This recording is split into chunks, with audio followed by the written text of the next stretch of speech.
Shalom Bapak Ibu, berjumpa kembali dalam renungan siang. Pada kesempatan ini kita akan merenungkan firman Tuhan dari Kejadian 11 ayat 1 sampai yang ke-9. Sebelum baca firman Tuhan, mari kita berdoa. Tuhan Allah Bapa kami, Allah yang Maha Besar, kami boleh mengucap syukur untuk kasih setia Tuhan atas hidup kami sampai saat ini. Terlebih pada siang ini Tuhan memberikan kesempatan kami untuk belajar firman-Mu. Biarlah firman ini boleh menjadikan berkat bagi kami maupun seluruh jemaat yang mendengarkan. Berfirmanlah Tuhan, kami siap mendengarkan. Amin.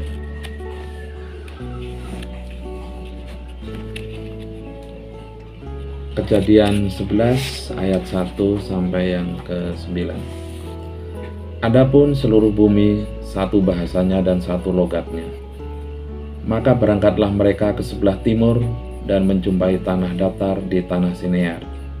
Lalu menetaplah mereka di sana. Mereka berkata seorang kepada yang lain, "Marilah kita membuat batu bata dan membakarnya baik-baik." Lalu bata itulah dipakai mereka sebagai batu dan tergala-gala sebagai tanah liat. Juga kata mereka, "Mari kita dirikan bagi kita sebuah kota dengan sebuah menara yang puncaknya sampai ke langit.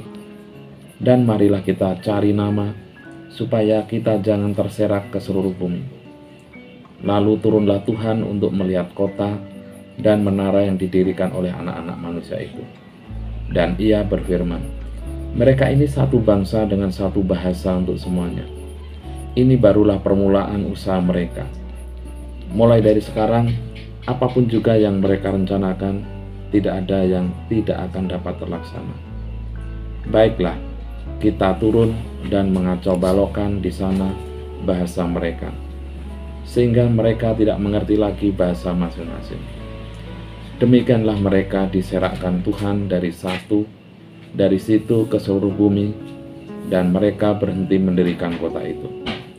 Itulah sebabnya sampai sekarang nama kota itu disebut Babel, karena disitulah dikacau balokkan Tuhan bahasa seluruh bumi, dan dari situlah mereka diserakkan Tuhan ke seluruh bumi. Demikian pembacaan firman Tuhan dari Kejadian 11 ayat 1 sampai yang ke-9. Bapak Ibu yang terkasih dalam Tuhan Yesus Kristus, kita akan belajar tentang runtuhnya Menara Babel. Dalam kisah ini diceritakan makin hari makin banyak orang, dan karena banyaknya mereka menjadi bangsa yang besar, sehingga mereka pun mempunyai keinginan membangun sebuah menara, di mana menara itu sampai ke langit, bahkan sampai menembus Tuhan. Berbagai cara mereka lakukan agar dapat membangun menara itu. Hanya sayang, di dalam membangun itu ada sesuatu yang tidak baik. Yang pertama, mereka diperintahkan Tuhan untuk berkembang biak memenuhi bumi. Tetapi mereka lebih memilih untuk tinggal di suatu tempat. Mereka tidak mau memenuhi perintah Tuhan untuk pergi ke seluruh bumi. Inilah yang membuat Tuhan tidak berkenan. Yang kedua, mereka ingin mencari nama. Artinya, apa yang mereka lakukan bukan untuk kemuliaan Tuhan, tetapi untuk memuliakan diri sendiri, untuk membuat nama mereka besar, sehingga mereka tidak lagi mengenal Tuhan. Dan Tuhan tidak suka dengan kesombongan. Tuhan tidak suka dengan kecongkakan. Karena Tuhan melihat sikap manusia tersebut, sehingga Tuhan turun untuk menghancurkan rencana dan rancangan mereka dengan mengacaukan bahasa mereka. Bapak Ibu, pembelajaran apa yang dapat kita ambil dari kisah di atas tadi? Yaitu yang pertama, kadang kita lupa akan panggilan Tuhan buat kita ketika kita sudah berada di zona nyaman.